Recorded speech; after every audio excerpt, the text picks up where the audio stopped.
Welcome to Legislative Updates. I'm your host, Doug Thompson, with my co-host, John Barker. That's John on the left of your screen. And in between, Dan Hawkins, House Majority Leader. And you are still from, I can't believe it, but you're still from Wichita. Wichita. The 100th District, aren't you? And John, of course, is the 70th District.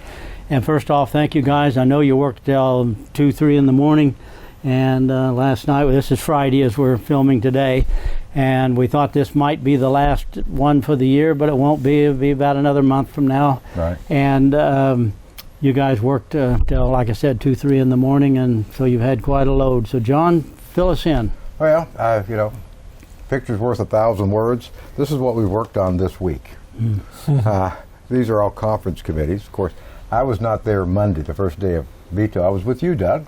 We were down in Wichita. That's right, Judges Conference. At the Judges Conference, getting our continuing education. So we got that. As soon as I finished my presentation, I drove straight to Topeka, got there about 6:30, 7 o'clock that evening, and went to work Tuesday morning with conference committees. And conference committees, folks, are where we take a number of bills and put them in a conference and negotiate with our counterparts, the Senate, come up with an agreement, and we do a conference committee, and then we run the conference committee on the floors, if it's and then they run on both floors, and if they pass, they go straight to the governor, just like a bill. A couple of them I was going to talk about. One of them was, and folks, you can go on a legislative website and look these up, and they will have the full explainers in there. But one of them was House Bill 2252. It's an elections bill that basically states that the governor or any executive officer of the state cannot not enter into a consent decree with or any other agreement with any other state or federal court or any agreement with any other party. And that was brought on because Governor Kelly a couple of years ago entered into a consent decree with a very liberal organization and let them get involved in our elections. And the United States Constitution says only the legislature can regulate elections. So we did that one, and then we had another good bill, I thought, was Senate substitute for House Bill 2138. This is another elections bill, and in conferences I do elections bills. And this one required a second one. I need to state that I think Kansas elections are very secure, but we never know that. So with this bill, we amended and created laws pertaining to elections and voting, including voter registration. Those lists that seem to never be purged. So we're going to address that issue. The bill also requires the Secretary, in consultation with county election officers, to develop affidavit system to be utilized in the transfer of ballots, which means every time the ballots are transferred, somebody has to sign for them on an affidavit. So they're not messed with in any way. And a number of other parts of that bill. It also includes an audit of the election process to be done by the Secretary of State, and a number of other issues too. Can't go into the entire details. People would like to know that. They need to go to the legislative website and look it up. It would be Conference Committee on Senate Substitute for House Bill 2138. A lot of good stuff in here. Dan may want to mention a few of those a little later. We had another conference committee which had to do with property taxes. This was one of our tax bills this year. I liked it. It cut some taxes, and anytime we can cut taxes, it was a good deal. The bill would increase the amount of residential exemptions from the $20 million uniform statewide school finance. It's presently set at $20,000. It will now be set at $40,000 in exemption. The first $40,000 is not counted. It has a number of other things for property that's destroyed because of fire, where the assessor would go out and say, well, you're assessed at this amount. Now he has the authority, because if the structure is destroyed, he could modify that. Before he could not. They'd have to ask for an abatement. And then a couple of other things in there where teachers, I like this one. This is something I've heard for 40 years from my wife, for example, when she was a home ec teacher. She would go out and buy supplies because she couldn't get them through the administration. Now, if a teacher does that, art teachers, fax teachers, or whatever, they can now take a tax credit up to $250 per a year. For the teacher. For the teacher to Well, take that. that's awesome, we're because going all out. of the teachers I know of wind up going out and buying things for their They for do, the and kids. they may have some students that can't afford it, so they don't want to see them fall behind, so they go out and purchase it. Now they can take a tax credit for Good. that. The homestead property tax refund claims in there, agricultural fencing, that had to do with the fires, the prairie fires, where the fences were destroyed. Now they can get a tax exemption for that, if they can find a barbed wire. But that's just a couple of them.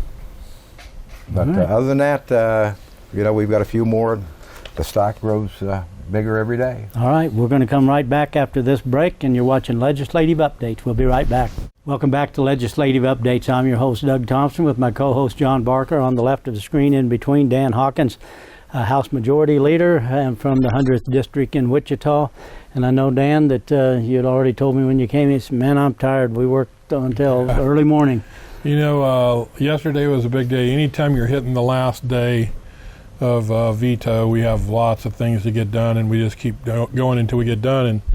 And like John said, we went till about 2 this morning, but by the time I got back to my apartment, it was about 3. And of course, then I was all keyed up and couldn't go to sleep. And so I got me a couple hours of sleep and then started the day. So I guarantee you, when I get home tonight, I will probably sleep like a baby. But we had a big week, Doug. We had some really big things that we've been working on for a long time. One of the items yesterday that was noteworthy, and I went to the well. Well is our podium there in the front of the House chambers. That's where we speak from. Went to the well to really talk to our folks and try to get them to think about this bill. This bill was Senate Bill 38.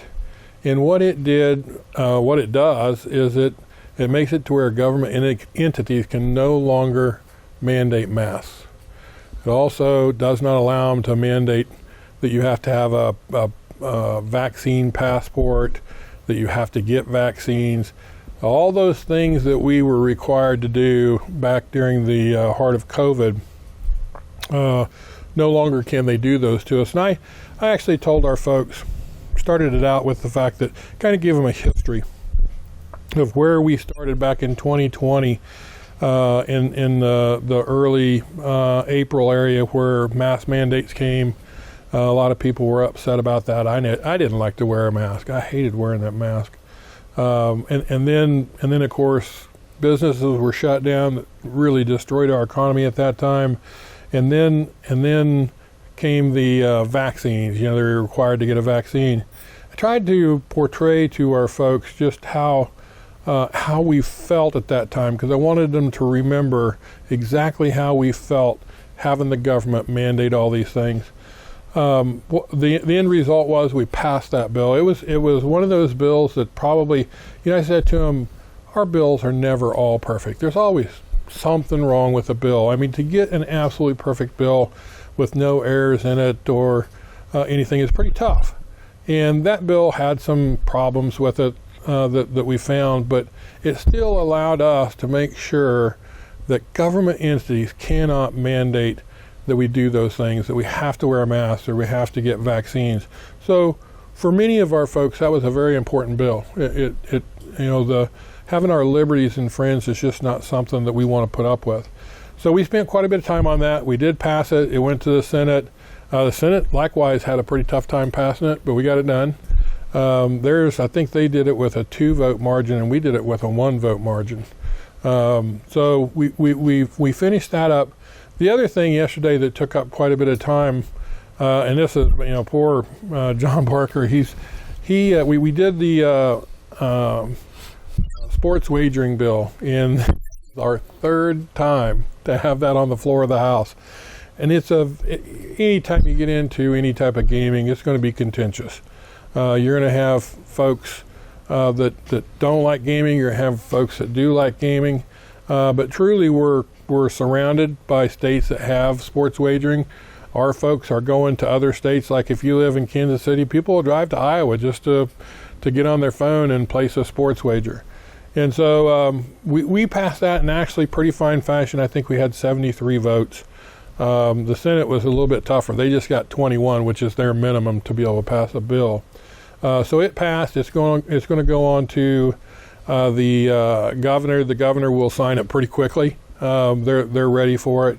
The governor actually and her staff were very helpful in helping us get that measure passed. So what that's going to do is it's going to allow people who do sports wagers, like John and I were talking, probably neither one of us will ever do it. I can't imagine me getting on my phone and making a sports wager.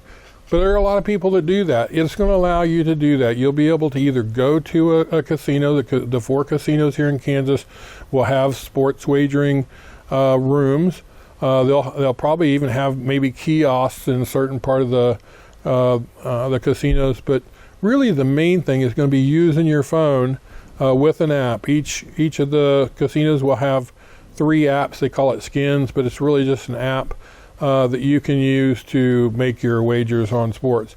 The one thing that we didn't do, though, and John was very emphatic about this during his conference committees that he did, is not allowing what they call iLottery to be put on. iLottery would literally allow you to have slot machines and stuff like that, which would be really way too far when it comes to expanding gaming. And so he did not allow that in the process. John has been working on this issue for 5 years. We've had it since 2019, right, John? Right. And it's been a very contentious issue all the time. We've had problems with getting the casinos to agree with things, and they would block the process. Well, this year, John and I met with every single casino owner or their vice president of government relations, and some of those meetings were also pretty contentious. They wanted certain things, and we just weren't going to give it to them. And so we believe that we really, through the process, have come out with a fine product, a product that Kansas can be proud of, and hopefully here in another year maybe it'll be up and running. They're going to have to go through the rules and regulations process before it happens, and then of course the casinos will have to have their apps up and running before it starts. But we think probably by the end of the year we could be there. All right, okay. We're going to cut away, take a break. You're watching Legislative Updates. We'll be right back. Welcome back to Legislative Updates. I'm your host, Doug Thompson, with my co-host, John Barker. That's John on the left of your screen. In between is Dan Hawkins from the House Majority Leader, 100th District out of Wichita. And, of course, John's out of the 70th District, talking a little bit about what the legislature here at the last day, I guess, for the time being, although you come back again in, is it May 27th? 23rd. 23rd going to come back, and what do they call that at that time? So that's not called anything. Yeah. So what we're actually coming back for is we have our it's congressional a second veto. Well, it's kind of called the second veto, but we've got our congressional map still out there hung up in court. And so we really need to come back and kind of figure out where they're at in the process so we can be prepared to do whatever we have to do at that time. So it's just really, we'll come in for a day, we'll get some direction of where we're at on that, and then we'll proceed and go back home. Okay. All right. John, where do you want to go from here? Well, I'm just going to follow up with what Dan was mentioning about the sports book. We addressed that issue because in 2018, the United States Supreme Court made the decision that Nevada was not the only state that could have it. Since then, about 34, 36 states have done it. Missouri is in the process of doing it. But we didn't just allow for the sports book to let people bet on K-State, KU, but we also addressed the revenue. And the revenue, of course, from the casinos when they were created 10 years ago or so, under Senate Bill 66, we put some money in for problem gaming or problem gambling. And they restricted that for that purpose. And we put money in it every year, and they never used that money. So with this bill, we added an additional 2% of the revenue would go in there. Plus we added another $20,000, plus 2% of the revenue. But we expanded what it could be used for. Because problem gambling is kind of hard to define. So we added in also it can be used for mental health or drug or alcohol addiction, because they kind of all go together. So hopefully we will be using that entire fund. And then of course we put the $750,000 in for the Attorney General to do the white collar crime, to get all that illegal betting from not reputable offshore businesses to be brought back into the state and enforce that. So it has, it allows people to bet on a K-State or a KU game. But we also have in there where you can opt out. If you have a gaming problem, you can go in there and they will not, you can opt out. They will not collect your data. They will not allow you to bet if that's what you desire. And then to overturn that, it's a pretty difficult obstacle, because you may want to do that today and change your mind tomorrow. But once you get on the list, then there's a larger obstacle that you've got to overcome to get back on. But and I know Dan has talked about that. I was going to talk about some of the overrides, or let Don. Would you talk about the overrides? Yeah, so we have we actually had 4. The Senate sent us 4 overrides. Sent us a veto. So we had a veto message from the governor. She vetoed 4 bills. One of them was the women's sports, right. Women in sports, transgender, being able to compete against women. Against women. So we had that one. We actually, did fairly well, but just not enough. You have to have 84 votes to be able to override the governor's veto. We couldn't get there. I think we got to 81. We had Parents' Bill of Rights, which gave parents a Bill of Rights for school, so they can know what the kids are being taught, what kind of curriculum is, what books they're using. So there was a whole, actually 12 different points that would give them rights to be able to really be able to track what their kids are doing at school. We weren't able to override that. We also they also sent us one on short-term medical plans. We didn't even try because we weren't even close on that one. What was that 4th one? There was 4. Mm-hmm. Right. And then we had one of our own, right. House Bill 2448, which had to do with SNAP. SNAP is our food assistance program. Basically what we required in this bill was that anybody that it applies to able-bodied adults, childless, they have no children, 18 to 49, and if they're not working at least 30 hours a week, then we are going to require them to go get specialized educational training so they can improve themselves and so they can become fully employed. It was really a good program. We did override the governor's veto on that. The Senate also followed up and did that as well. So out of all of them, we really just were able to override one, but it was a very important override. Yeah. So the governor doesn't necessarily agree with us. She thinks that handing out money to people and not having any accountability is okay. We believe it's important. People derive a lot of self-satisfaction and self-worth by being able to provide for themselves versus the government providing for them. A hand up instead of a handout. Right. And so we were able to do that, and that was really a good one. And we fully funded education. We did. We had a big mega education bill. Yeah, billions of dollars. $4 billion, wasn't it? Yeah, $4 billion. Yep. And the chairman of that committee, Chris Williams, did a great job. I mean, I was shocked at some of the statistics, and I asked her, I said, send those to me. Where 3rd graders, 32% of the people, only 32% of the 3rd graders read at a 3rd grade level.